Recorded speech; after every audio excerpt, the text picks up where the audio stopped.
So hey guys, welcome back to another episode of Life with Alex. And have you subscribed to my channel? In case like you haven't subscribed to my channel, subscribe to Life with Alex. Most of you watch my videos but you don't subscribe to my channel. Kindly hit that subscribe button. Mwambie wa subscribe by the way. Go and subscribe. Subscribe to Life with Alex. You know, we're trying to grow this community. Yeah. Imagine mpaka sahi bado sijafika like 1,000 subscribers. You'll get there. I'll get there. a step at a time. So Yes. So yeah, karibu sana, and I will allow you to introduce yourself. The floor is yours. Miss Tracy. Yeah, I'm so sure. Miss T. Itabidi tukuzie shares in this podcast. In this Mimi, I'm here to stay. I'm here to stay. I'm home. You're Like home? home. Yes, I'm home. Karibu sana. And I like doing this with you. For real? Yeah, Aww. I enjoy it very much. Thank you. Because where else can I do this? I don't have my own Yes, channel, yeah, so I like it. We can do it together. See, I've been proposing like we do this thing together, but wewe hutaki. Time. Time. Alafu mi spend fame. Sijui kama unanijua. Spend fame. Look at you. No. Spend fame. Actually, we're not doing this for fame. Yeah, tunaweza pata fame. Na mimi naogopa fame. Okay, unaogopa fame? Yeah. Okay, so I like it I calm. totally understand. I like it calm, yeah. So, and today, hey, we are having a very interesting topic. Yeah. We are talking about our life growing up as millennials. Yani vitu zenye tulipitia tukiwa watoto yani. Hey. Kichapo mtu alireceive akiwa mdogo. I know. It's crazy. Growing up was crazy. Character development, wazazi pia walitupiga character development at some point. You know, I know we have so many stories like when growing up. We share those stories to each other, you know, and sometimes we look at those sometimes we look at those stories and tunajiambia actually ini trauma ya childhood by the way, you know. Hey, so our parents did a number on us. si ndio? Where? But at some point I think we turned out to be good women, useful women of this generation, you know. Yeah, I know. Like compared to even the current generation. Yes. I think it has molded us to be the people we are today. Me, I don't take it for granted. Back in the days ndio nilikuwa naiangalia in a very negative way. Nilikuwa naona sijui mamangu anipendi, mamangu sijui nini. Ananichapa. Mi kwanza nilichapwa. Jesus. I think mimi ndio nilikuwa kwetu kidogo black sheep kind of child. Mi kichapo nimechapwa vizuri. So, I'll start off with a story with one of my stories. Sasa kwetu when growing up we didn't have like electricity, better part of like nikiwa mdogo. So what we used to do is like we used to have a solar.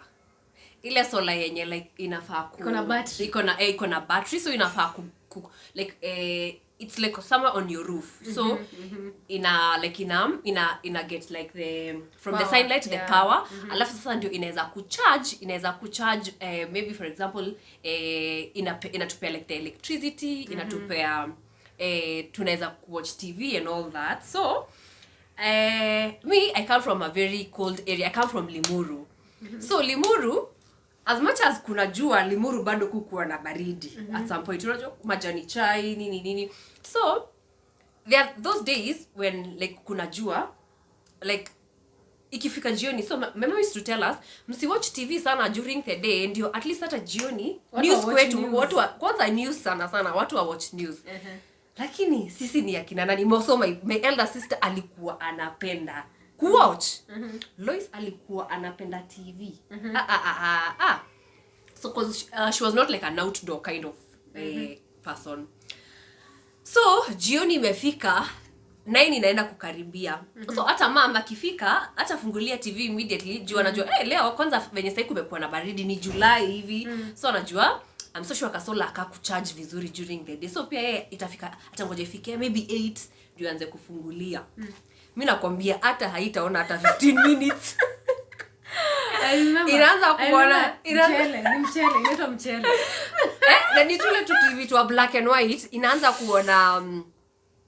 kuona sijui tulikuwa tunaita Kikuyu na sijui manini. Ni mchele. I don't know. Mamangu akishaona hivyo anaanza kupiga kelele. yani anaanza kusema hata nyinyi mmeshinda mkiona TV, atisomeni kwa bidii mnunue zenyu. Acha nikwambie. Wewe mama yako alikuwa anapiga kelele. I remember my dad was a teacher. Ameenda shule. Alafu anarudi hiyo masaa nyingine anapata mlishinda mmewatch. Vitu zenyu kitambo stuff tu. Soap operas kwanza sijui. Alafu anaenda tu kuwasha hivi. Sijui ilikuwa inawashwa aje by the ama ni hivi. I don't remember. Alafu anapata inaona mchele. My friend mwenye mtapigwa kwa hiyo nyumba. I don't know if my siblings kama wanakumbuka, but mimi nakumbuka very much. For me ya TV na solar tulisafa. Also it was not even me, it was like my older sister kwa sababu me ni mtoto wa kucheza, like me I've been an outdoor person kutoka way back. Me I am an outdoor person. Yeah. So for me, growing up as a millennial kid, mimi yake nimepitia shida, mimi hata siwezi wadanganya. Wazazi wamenipa discipline. So there was this thing in your home. Mimi sijui kama nyinyi other people mmepitia na wazazi wenu. Like parents, visitors come home to visit you. Alafu wanakam, okay, mostly in African setup walikuwa wanakam na kikitu, wanakam na bread, something. Well, like some sort of a shopping, yeah. So wakikam, it's funny in African setup. Wanaleta hiyo mkate, alafu tena mnawapikia hiyo mkate na chai wanakula. So in the process, ukiwa kwa hiyo nyumba, mgeni apikiwe hiyo chai na hiyo mkate. Na uko hapo. So unakaa tu, a lonely kid, hujakula 5 days. Alafu mgeni akupatie hiyo chakula ukule. And your mom is there looking at you. Unafaa kukataa. Mgeni anataka kukupata, baby, kuja nikupe mkate. Unasema nimeshiba. Hata kama uko na njaa, mimi nimeshiba, siwezi kula. Alafu mgeni atakubembeleza, alafu uangalie mamako akwambie tu chukua. Jicho tu inakwambia. Hata sasa sababu hataki kujiembarrass, anakwambia tu kula. My friend unakula hiyo mkate na hiyo chai ya mgeni. Mgeni akienda na kwamba utachapwa. Mgeni akienda. Unachapwa kama nyama. Akiwoye. So ulikuwa unafaa kufanya nini? Ulikuwa unafaa kukataa? Ama what really happened? Nasikia tu kucheka sana. Ulikuwa mgeni akikuita, it was you've been coached. Mgeni akikaa mtokeni nje. Watu wazima wakiongea, unatoka nje. So mgeni akikuitia food, hata kama hujakula the whole day, hata kama unatamani unafaa kusema no. Unataka kusema hapana, nimeshiba sana. Lazima kuna njaa. What? Imagine, okay. I cannot do this. I know. Okay. I think imagine that sort of a trauma. That's why squeezy hata unaona kitu hata mgeni sahi. Ukinimpea food, utaki kukula pia wewe. Hadi sasa nimeshiba. Wewe, naona hapa nakwambia tukunywe chai, utaki na kunywa chai. Mimi I think mimi mamangu alikuwa anakupea jicho tu ama macho. Jicho tu, my mom could look at you and niangalie. Mamangu anakupea tu jicho tu, najua hebu toka tu. Hiyo ya chakula. Mimi nakumbuka like visitors used to come. I'm so hungry. Yani like kwanza na crave wamepikiwa kuku. Kuku ilikuanga unakula special days. Christmas, kuna mpaka zile sahani za wageni, kuna mugs za wageni. So this day mgeni amekaa, sisi hatujakula kuku 1 month. Mgeni amekuitia kuku, a piece of chicken. Kuku. Alafu sasa uko tu ina dilemma, nikatae ama nikule nipigwe baadaye. Sasa msidi kitu moja, ukule baadaye ama ukatae ukae na njaa. Mimi wacha nikule nipigwe baadaye ikiwa kwa mwili. So me my second one is me nilikuwa young and very stupid. Let me admit to that. So there's a time there is a guy my neighbor where I grew up. So there's this guy from next door to alikuwa neighbor yetu. So ashainipea shilingi na foil paper. Akaniambia hiyo shilingi nifanye nini? Niweke kwa hiyo foil paper na niweke vizuri, like ni wrap vizuri. Alafu nishike hivyo, nifanye tu hivi, like nikae tu hivi na niweke like niweke like this. Unaget? Sijui kama unaget? Niweke like this. In the count of 10 itatani kwa 20 bob. Let me tell you what really happened. naye akakimbia venye sasa ananifungia macho. Akaenda back nyuma, si niko huko mbele. Akaenda back nyuma, akakuja akipiga 1 step, 2 step, 3 step. By the time anafika 10, si towards me, alinigonga na huku nyuma nikaanguka. Can you imagine? Alinigonga like nikafanya soma nikaanguka. Akaniambia, kwa nini wewe ni mjinga aje? Like shilingi moja like itatanaje kwa 20 bob ati jumeweka kwa phone. Akaniambia, toka hapa, enda kabisa. Mpaka sasa ni baba ya watoto watatu akila muangalia na mchukia. Like alafu ilikuwa ile teke akilikuwa ngau. Kids were naughty. Guys, he used to be like one of those naughty kids like around our area. Nakwambia hiyo siku nilienda nikaambia mamangu akisitawaisa nakumbukanga a kick on my butt.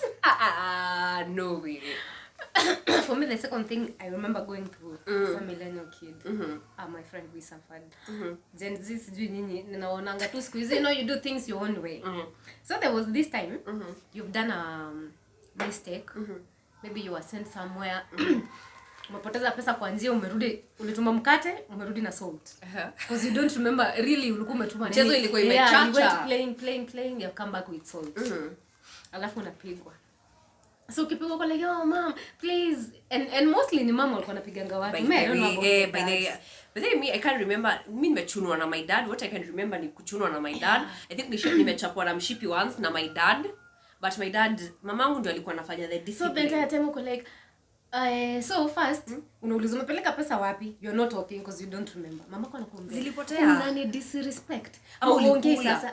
Hauongei sasa. This is different. Hauongei sasa. Mimi ni mama yako uniongeleshi. You're not talking.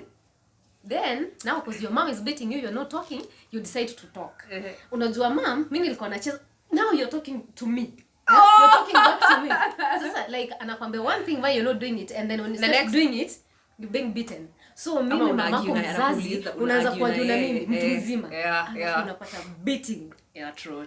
Even to this day, when my mom is trying maybe to argue or to say something, I don't say anything back to her. Pia mimi unyamaza. Yeah, I just keep quiet. Wewe sema venye unataka kusema, when you done, finish this chapter. Pia mimi because mamako atakuuliza, so you're not talking to me, si ndio? Oh, you're not talking. Ukianza kuongea, sasa unanirudishia.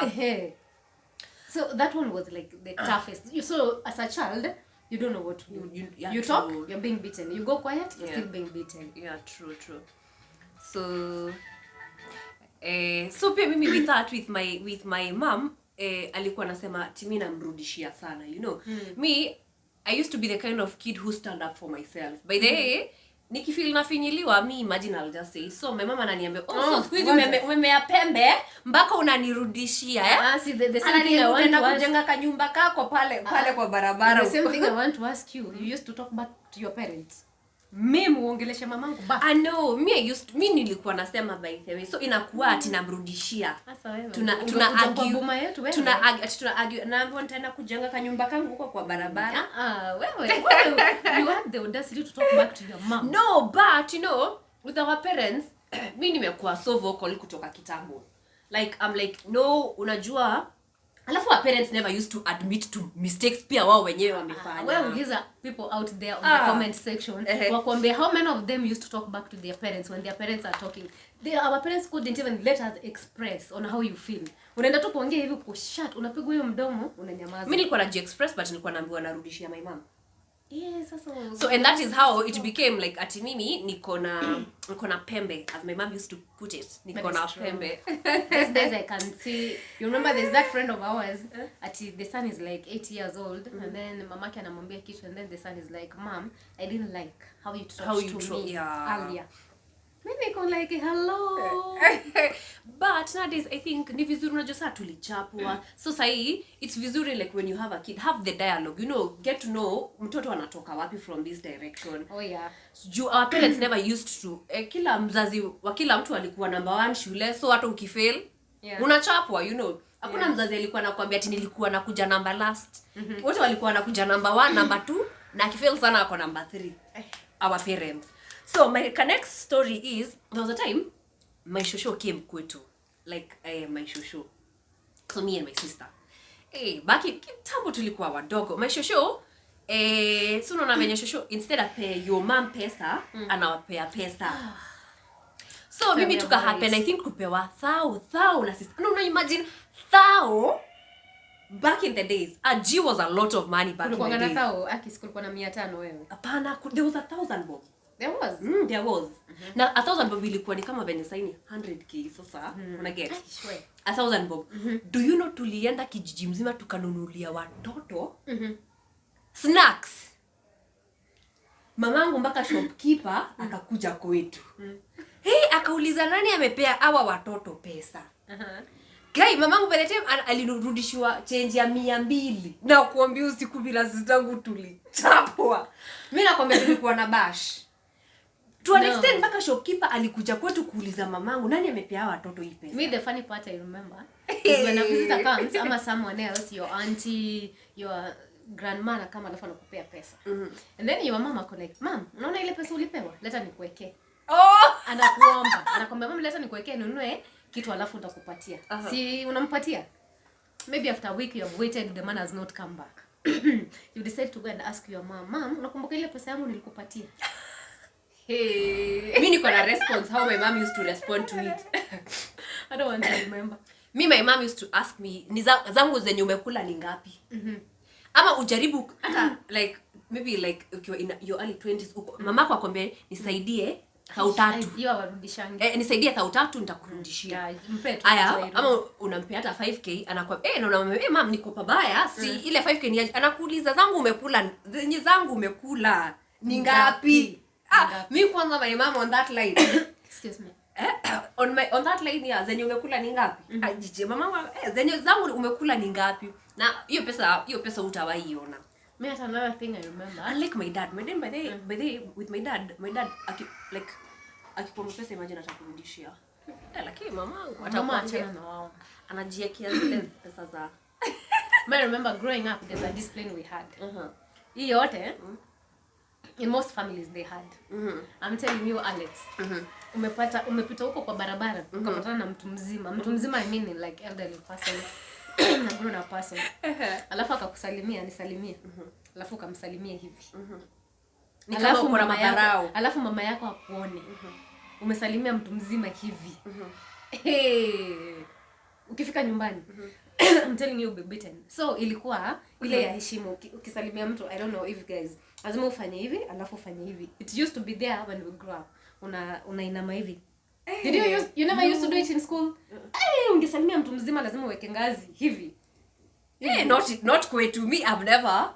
So in fact kwetu tulikuwa tunaambiwa don't greet strangers.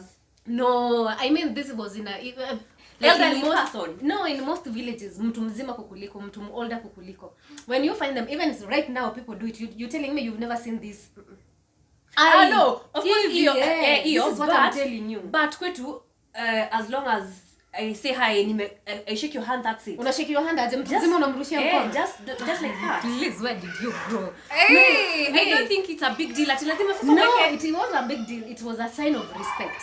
Let me tell you, how did you used to show a sign of respect to elders? As long as is either you used to bow hivi ama you do this. Kwetu acha nikwambie the only thing itakauntiwa kama disrespect ni upatane na mtu mzee kukuliko na haukumsalimia. Hiyo ndio sasa disrespect. Like hata unaweza sema like in Kikuyu unaweza mwambia wewe mwega kuhana athia tati. Hata si lazima ni shake mkono yake but as long as sikumpita. Haya sasa mimi ndio as long as sikumpita somewhere. Ulipita pale ukapatana na mtu mzima. Now when me from where I come from our tribe, I don't know if it's our tribe because anyway I'm a different tribe and we were living in the midst of another tribe. Yeah, okay. But how hadi size that tribe I know for a fact Kalenjins, Nandis au wote wanasalimianga mtu hivi. Even when because you grew up with it. Umekuwa mtu mzima hadi sasa lazima tutasalimia mtu hivi. Nilikuwa nashindwa nitakuwa mtu mzima lini niache kufanya hiki kitu. Can you imagine I used to pray for the day I'll become a grown up so that I cannot shaking someone doing like this. It used to piss me off. Siko ubaya but it used to piss me off. So ndio I was telling you maybe your father, your big bro or sis wakuone umepatana na mtu mzima na ukamrushia tu mkono. A sign of disrespect. Ama wamekaa kwenyu ukawarushia tu mkono bila kufanya hivi. That's it. Watu watakwambia. Maybe it never used to happen on your side of life. But mine it used to happen. Me as long as you say hi. Hata mwalimu kwa shule ni hivi akikusalimia. Me, I That came, I used to think, from a happen to me. totally different place. Me, as long as you said hi to somebody, I mean, remember mpaka kuna watu walikuwa wanakuja kutushtaki kwetu, tulipana nao kwa barabara, hatukuwasalimia. Then my mom, no, that was a sign of disrespect. no, my mom was like, kwani lazima, you know, lazima kila mtu asalimiwe anyway. I don't know about your friends, but sisi hata achana na hiyo ilikuanga umepatana na elderly person alikuwa amebeba mzigo na huku msaidia as a child, you are a child, umepatana naye na ukamwacha. No, ask people. These things used to happen. I don't know, maybe about from where you come from, but since let's say I've met your mom and your mom knows my mom, your neighbors, nimemuona na mzigo na nikakosa kumsaidia huo mzigo. What are you talking about? These are the things we went through when we were kids. Hey. Right now, mimi naweza patana, okay, even now unaweza patana mtu mzima na umsaidie. Amenye nilikuwa najua ilikuwa very very very common ya kuamkia mtu. No, imagine wewe you're walking on the road, there's an elderly person amebeba mzigo na wewe hujamsaidia. Alafu your neighbor muona kuja ambie mamako. Ama That one hiyo kwetu it didn't happen. But maybe people will tell the watatuambia pale kwa comment if it happens. It happened. Yeah. No kwetu Oh, so unajua nimetoka tu within. So nyinyi mlikuwa mnapatana na mtu mzima amebeba mzigo mnamwacha. Anateseka nayo. Kwa sababu I'm not subjected ati tu it's upon me ni decide kama nitamsaidia ama sitamsaidia. The only thing nilikuwa najua it's disrespect ni time yenyewe mtu mzima wewe kama mtoto huwezi kaa mtu mzima akiwa amesimama. So let me tell you back home, a child is raised by a village. Si hivyo ati ni wewe peke yako. Your neighbor ataona unafanya disrespect akuja ambie mama yako. The good thing acha nikwambia about my mom na ni kitu like now that one I upload my mom. Mamangu usikuje kumsubject to things zenye ati I remember this mimi nipata mtu mzima, hi good morning, I say good morning. So unasema hello morning. Hizi ni nini umebeba? Sema tu ni mizigo. Acha nikusaidie. Lazima usaidie mtu mzima. Mimi hapana. No, that one didn't happen to us, but anyway, it's okay. Tell us on the comment section by the way. Me I don't know about that. I'm not so familiar with that. The things I can never forget. Beatings ya kufanya mkono hivi na hiyo kukosa kubebea watu mzigo. Hiyo nayo kwetu sijaona na sijaona ikiwa ati a really bad thing. So the next one nikiwa kama mtoi, there's a time my cousin came to visit us. Sasa my cousin kalikuwa kadogo kalikuwa kamechafua nguo zake zote. So mimi nikaambiwa nitafute kitu yenye mtoi atavaa. Nilienda nikachukua kaskat kangu. Kaskat yangu of course ni kubwa. Kaskat kangu katoi ni kadogo, nikatoi kakukuruma. Nikaenda nikatafuta pegs mbili. pegs mbili ukamshikia side, nikamshikia side and side. Juu sasa hebu nikuulize. Okay, kazi yangu akiona hii atasikia ningefanya nini? What would I have done? So mamangu akakuja. Unajua sasa kaskat ukivalisha mtoi, huku chini bado anaingiwa na baridi. Mimi nakwambia hiyo siku karibu nifukuzwe na mama yangu. Katoto kameingiza baridi, alafu ananiuliza, "Hizi ni nini umemwekea?" Side on side nimemwekea pegs, ishike juu hata ana waist. hata ana waist. So nimeshika pegs side on side. Ava tumeone kama nguo basi zitakauka. Mimi nikamwambia mamangu si nilikuwa namvalisha nini shuali. Si nimvalisha tu nguo wangu. You're lucky you are not being beaten. Mimi I don't know why was it with our parents? Beating was the order of the day. Like awange kuongelesha as a child wako wewe ni mtukutu, come here, sit here. Why do you do what you do? Huko akuko na kuongelesha na why do you do what you do? Ni slap, kiboko, wewe ukalia huko nje. Acha nikwambie ni also from where they came from. Kwa sababu I don't allow in that type of discipline for a kid. Kwa sababu my mom is so tough. Kwetu my mom is so tough and she got it from her dad. Her dad. Akona pata whooping. Why? In our village, my guka used to be called Hitler. Ukipatana na mwanaume mahali, waenda tu opposite direction. So, my mom I think got it from the dad, you know, like kwa kukuwa na negotiations ati mnakaa chini mnaongea. Hey, my guka used to be a dictator. For me right now when I tell my siblings at mimi nilipigwa, wanasema ngo what are you talking about? Ulipigwa wapi? Unajua wenye tulipigwa. No, I tell them, no mama venye mimi mama alikuwa ananipiga anasema by the time you were born mama because you are the last born. Alikuwa shatoka kupiga watu at they were used to be beaten. Like there's nothing that came like your parent anakupenda but you wouldn't see like anakupenda. Unapiga mpaka unajiuliza wewe ni mtoto wa hii boma. Like now, are you from really this family? And then there's this thing meme yenye nili grow kuiona like your parent will decide which child anapenda. Kuna mtoto Actually, atapenda. we were having that discussion with some guy yesterday. Yeah, I mean, like, and he was growing up as a, like, parents wako wanakusubject to, there's a favorite child. Kwanza yule mwenye ni hard working kwa shule anapita. You know, I have been a victim of that. The favorite kid. So, they used to make you feel like unafanya makosa, like you did the same mistake, you and your sis ama your bro, but wewe utaulizwa, yeye hataulizwa. And you like, wait, me have been a victim am I of from that. this family? And that used to affect us very much. Even me growing up, sometimes nilikuwa na question, because like my sister mwenye namfuata siko ubaya. Msichana anapendwa. Even now that we are older, I can still feel like anapendwa over me, and I'm the last born. I'm supposed to mean my yai ni bembelezo, lakini what? There's a guy I was talking to who But has like 4 ziongelesha. kids, Jana, and he was telling me that thing comes automatically.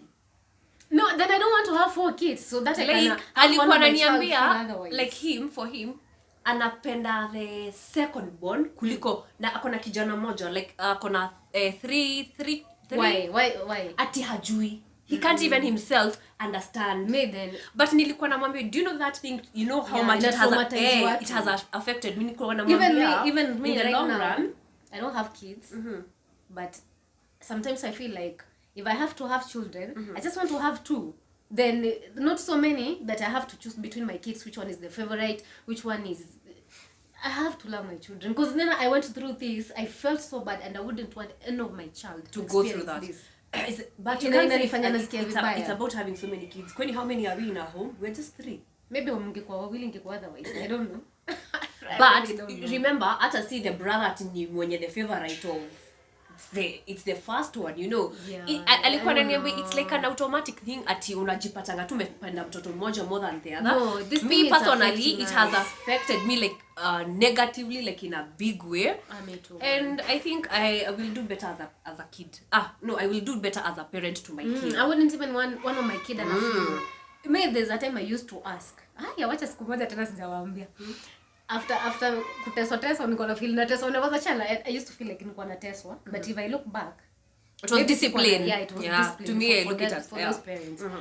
But again niko na sister yangu ako favored. There's a time at she's a twin, ananunuliwa vitu mbili ama anabaiwa kitu huu ununuliwi. So it used to bother me. Wacha siku moja nikapeleka hiyo ujinga to my mom. Kumuuliza kama mimi ni mtoto wa familia. I remember I wrote a note to my mom. Are you sure I am your kid? Are you even sure? Like I am your daughter. Mama aliniambia kama unafikiria wewe si mtoto wangu basi uende utafute mama yako mahali pengine. No, I mean really, our parents raised us with you know, I feel like sometimes when I talk to people, most people of my age that I've talked to, wamereziwa na tough love. Like hawako wanabembelezwa. Like wazazi wetu hawako wanajua kutubembeleza. These days I can see my mom, my nieces and nephew wanafanya vitu, they get away with it. Yeah, true. Mimi ningefanya kitu kama hiyo. Kwanza mgeni akam, alafu niko pale, nina eavesdrop. Okay, I'm not eavesdropping, but nimekaa hapo wageni wakiongea. Unafanya shughuli zako. Nimekaa tu masikio nasikiza kitu. And then my mama ananipatia the eye. Ana, hivi. Nakwambia katoka nje mbio kwa nisipotoka hapo nitakuja kuundo baadaye. I don't know why parents felt like as a child the only way to discipline you is like beating you up. Kupiga ama kukwambia hautakula, lakini sisi tuko tunakula. Kuna familia zingine with my cousins wanafanya makosa wananyima food. Mimi nilikuwa nafungiwa kwa varanda na decide chenye unataka. Decide kama unataka kuingia ama unataka kutoka. And you know that has brought about a lot of trauma, you know. Yeah. Like okay, so it's not something to laugh about right now. Yeah. But most of us we have suffered the hands of our parents. Now right now I look at my mom na muuliza, "Oh, ukinipiga?" Ako like, "I never used to beat you." Na nakatana na deny. Anasema, "Me never used to beat you." Ukimwona saizi ni mpole. Kwanza when I look at your mom I'm like, "Are you sure you guys used to be?" You know, my mom is tough. Hata kumwangalia, she has like that face here. You know, she's so tough. No, I think it's because we have grown. Sasa ni mpole. Mama hata huwezi sema nakasirika. Wow, interesting. It's been crazy. It's been interesting sana. Me, I remember the last one, the story I remember. After Form 4, when I went for my results, I came back home at 11 at night. I remember that day my dad was not around. Hiyo 11 nakumbuka babangu akipigiwa simu akiambiwa siku hizi naingia masaa ya walevi. Nani anasema sasa? Mama yangu. Siku hizi nimekuwa mzee mpaka naingia masaa ya walevi. So my dad was supposed to come on that weekend on, I think on a Friday. So babangu akapigiwa yani mamangu unajua form 4 like she can't beat me and all that. Yeah. Mimi nakwambia that whole weekend unangoja upigwe hivi utoke kwa hiyo bomba. No, nilikuwa nangoja Saturday kwa sababu nilikuwa najua Saturday lecture inaningoja. Nakwambia that day nilikalishwa chini. I got lectured, nikaambiwa nimeanza utukutu mapema hata sijaenda high school. No, hata sijaenda campus, sijaenda campus. Sijui nikaanza kuambiwa venye nitapata mimba, sijui venye alafu you going home late. Mom, and I imagine hiyo day sijui kulikuwa na strike za matatu ama what really happened. So nikaanza kuambiwa hata venye unakaa ni kama utaenda campus before unimalize urudi ukiwa na mimba. Sitaki kukumbuka siku zangu after kumaliza form 4. Look at me na sasa mpaka sasa hivi like with even hata sina hata mtoto hata mmoja. Yeah, man. You know, so life ni funny and sijui I don't know why our parents walikuwa under to subject to so much torture, I would say. I can't really like understand. But at some point I take it like in a very positive way personally. Probably singe-turn out kukua the responsible singe-turn out kukua like the responsible person that I am. Kwa sababu kuna vitu you as a person you can't do na uko molded according to when you grow back in the days. You know, the things you know they are evil. Na it's not like because of your own doing. There are things you do and you're like, okay, this is not right. Ni kwa sababu ukikumbuka what your mother told you ama what you had to go through kujua this thing is not right, unaachana tu nayo. To me I take it like positively kwa sababu it has made me to be the person I am. No, I think for us as millennials when you grow up, I've talked to a couple of people. We can share the same growing up process. Yeah. So like even this day I was talking to my boo, I'm like, how was your growing up? Just because I just want to know, we come from different background. How was it you growing up? Nataka tu kujua nini happened to you. You know, these things that happened to us when we were kids, ni trauma saizi. And then it can make you be the same parent as your parents without you knowing. True. Because ulikuwa umezoea kwenye watu wana shout. Right now you're shouting to your kids. Ulikuwa umezoea kwenye watu wanapigwa, so you find yourself easily beating a child ama your child. So niko namuuliza niambie kulikuwaje. Alikuwa amenichekesha. Alikuwa anapigwa. Alikuwa anapigwa. Kwanza as a guy. Yeye anapigiwa makosa ya sister zake. They went out together, now he's being asked, why were you not responsible for your sister and all that nini. So I realized we come from totally different background but almost the same. Kwa raised ilikuwa the African same. nini. Kupigwa nayo ilikuwa ni lazima. Tumepigwa. Kupigwa ilikuwa ni lazima. And I think for me it's nice when we talk about these things and then we laugh about it. Because right now I cannot cry. Yeah, true. But I can only laugh nakumbuka. Because even like I was talking to like my other friends here. Wanasema sisi hatutaki kukumbuka tukigrow up. Like kuna in every family someone was beaten. Very true. Someone was whooped. Me, that person, I think in our family that even kuna watu at the age of maybe like especially the boys walikuwa wanapigwa na wazazi hadi wanafukuzwa home. Unapata like it's so unbearable at home. You wish to go to your auntie, to go to your cousin's place. Wengine right after high school. I remember my brothers right after high school walitoka home. They had to go to they came to the city auntie. To come and cause home ni kupigwa kazi na kufanyishwa kazi na kupangiwa kazi. You wake up in the morning, there's somebody who has a schedule for you. You're supposed to wake up at this point. Mimi nakumbuka my mama akituambia hata nilikuwa I was laughing about it juzi like, nikiambia best yangu mamangu alikuwa ananiambia mashida zako zitakuamsha siku moja sawa. Wewe mamangu atasema tu mashida zako zitakuamsha siku moja. Mark my words, hakuna mtu uniambia sasa niamke. You know, and when I remember like those words in my mom's alikuwa anazisema in a very sarcastic way, but in short what she was trying to tell me ni ati one day utakuwa ukiamka hiyo 5 na kubegwa mke na hakuna mtu atakuwa si alama ama si anything. It's better because even me I remember this nini home chores. There's a time tunapangiwa kazi. kwanza me I can just give this with my immediate sister cause msichana she gave me a hard time growing up. Tunapangiwa kazi, anapangiwa kazi 1 2 3 maybe 4 jobs for a whole day before your mom and dad leaves. And then mimi napangiwa the same 4 jobs. Yes nini? Mimi nitafanya job zangu. Yeye hawezi fanya. Kwanza akipangiwa, umwambia ati you do the dishes and then you clean the house, you clean the compound. My mom will come back na atapata hajafanya kazi na hatafanyiwa kitu. Mimi my mom will come back. Sasa nimejua niko kwa rebellious. Apart nilifanya kazi 3 sikufanya moja. I still don't get it. You pay the price for both of you. Ninaanza kusema even my sister Sarah she didn't do it. Me pia I used to have that thing for comparing. Me that thing imenisumbua sana. Yeah, I didn't like how the parents were making my sister feel special. Na mimi I'm not even feeling any special. Alafu sometimes what are the odds in life things you overturn. Alafu now all of a sudden from a different perspective you become the favorite child. Then unashanga kwani what really changed? Because life is about lemons. And more so maybe like when you have like to pesa and stuff like that, unaanza kukua like the favorite to the parents, and I don't know why that happens a lot also in the African culture. There's someone I saw I don't know if it's good to mention the names. I saw okay, it's a TV host presenter who was saying hajai kuwa na a good relationship with the father. Even today he tried so much to fix the relationship with the dad because the dad always anamuona like he will never be anything in this life. So he used to say this since he was a child and it affected him growing up. So he worked so hard to prove to the parents that I'm not a failure, I'm not what you thought I could be. And right now I've made it. And then hata saizi wame grow up and try kupata the relationship.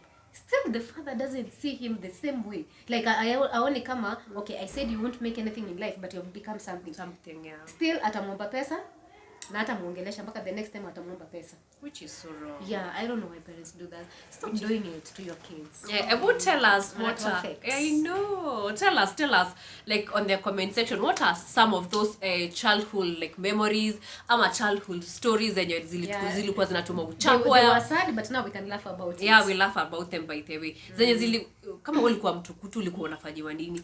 Mamako alikuwa anakuambia ufanye kitu na what was the punishment? Mimi wale wa kupigwa niambieni hapo kwa we don't remember the pain but we can laugh about it right now. Me pia mimi hiyo ya alafu kuchunwa kuna you remember your parents anakushikuko kwa thighs anakupiga mchuno mwingine mpaka anakugwaruza. Ukikumbuka utachunwa tena. I think unafanya kazi zako very fast. But that one I feel like okay, it has impacted me in a positive way and then in a negative way. Me mostly positive the part way okay, in a positive way ni ile like where parents used to make us uwezi enda kwa jirani. Upatikana ulienda kwa jirani yenyu. Ulienda kufanya nini? So even now as a known person kula kwa jirani. Saizi I can stay in my house 3 days kama sijaonana na neighbor wangu. Not true. I don't even know my neighbors. Yeah, 5 days sijaonana na neighbor wangu because now I've grown to having not to go to my neighbors. Kukanyagana. But now that's on a positive side, and then the negative side is where like parents chose one sibling of your sibling to be the favorite. That one affects people. I don't know. Me, that one has affected me. I will be vulnerable enough to say that one has really affected me. Yep. You know about it. And another thing, what I learned from Kwetu, I don't know if like you being my best friend, you've realized, but through my self-discovery journey, I realized I am not able to express my love in a certain kind of way. It becomes so hard for me to express my love in, you know, like me, I'm not like a PDA person. Oh, like outwardly. I will show you that I love you. Like, it's not like I won't tell you, I will tell you. But there's, you see, there are people who you look at and you're like, oh, that person knows how to express love. Yeah, because that's how they were raised. Ile kushinda, so like, unaita mtoto wako na mwambia, come here, mommy, love you. Ule do love you what? So me, in a very negative way, it's so hard. Me niwe grown a gangster love. Like ile we're finding it so hard for us. Even when people come in our lives, they like, you know, like I love you nini. Kwanza mtu anashinda kiniambia I love you, like okay, I love you. Useme back I love you too cause wewe ni nini sasa? Me that one it's something I am really working on kwa sababu I know it has affected me very very negatively. kwa sababu yes I know my parents did love me, lakini hawako wananiambia you know, hey mom you're beautiful, hey mom you know you're the best, hey mom I love what you're doing, nini nini, I'm proud of you. We never got this we never got this kind of compliments. Lakini sasa sahi when everybody's telling you oh hey you look so beautiful, you're like oh really, am I beautiful, you know, badala kusema tu thank you, you know, like unaanza even to question like is it for real? So me I know that one has affected me negatively, but it's something I'm really working on. Just let me tell you one thing I remember about my parents. Me growing up, I do not remember even a single day hugging my father. Not even my siblings. Ilikuwa tu unasalimia babako hivi, unamsalimia hivi. Sasa yako hapo, unamsalimia hivi. I do not remember, like my dad never showed us that kind of love. Where like ungeona maybe as a child ulienda nje kusoma umerudi, and then your parents they are hugging you. The only person who could hug us, it's our mom. Our father, unamhaga nisimama huko na nimsalimie kwa heshima. Oh, I Lord. don't remember until my dad passed on. I never hugged my father. This is what I can tell you. And now growing up, I don't want to marry a man who's not gonna hug my children. I just want a man atapenda watoto wangu na wa hug. Kiss them on the forehead, kiss them. You can choke them. You can, you know, like we need that. And it's something me I really need to work on. You know, yani babako hata kama amekumiss. Nikukufanyia tu handshake. Na uende zako. Mimi zenye nakumbuka ni zile za Happy New Year, zenye like you could hug like this, you know, those ones I can remember. But you know, like those ones, that one, as far as I'm concerned, I think that's the farthest I've gone with my dad, but not like that fatherly, you know. I don't know guys, I don't know. What this was?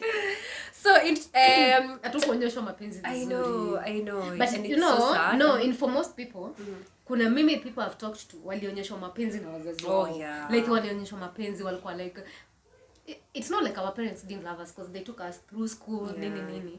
But ule ungeona naambiwa, "Hi mommy." Hata kwa text unaona mtu ameandikiwa na babake, "Hi mommy, how are you doing? How's school?" Sisi uta text, "Ulipata school fees?" Anyway, okay, it's been interesting, guys. Able tell us on the comment section what are those stories like as a millennial, like you have gone through, you know, kama ni the beatings, kama ni sijui kukatazwa kufanya nini, kuambiwa sijui venye wewe ni mtukutu. Tell me on the comment section, and I will insist again, if you haven't like subscribed to my channel, hit that subscribe tafadhali subscribe to Life with Alex, and yeah, let's interact on the comment section. So until next time guys, bye.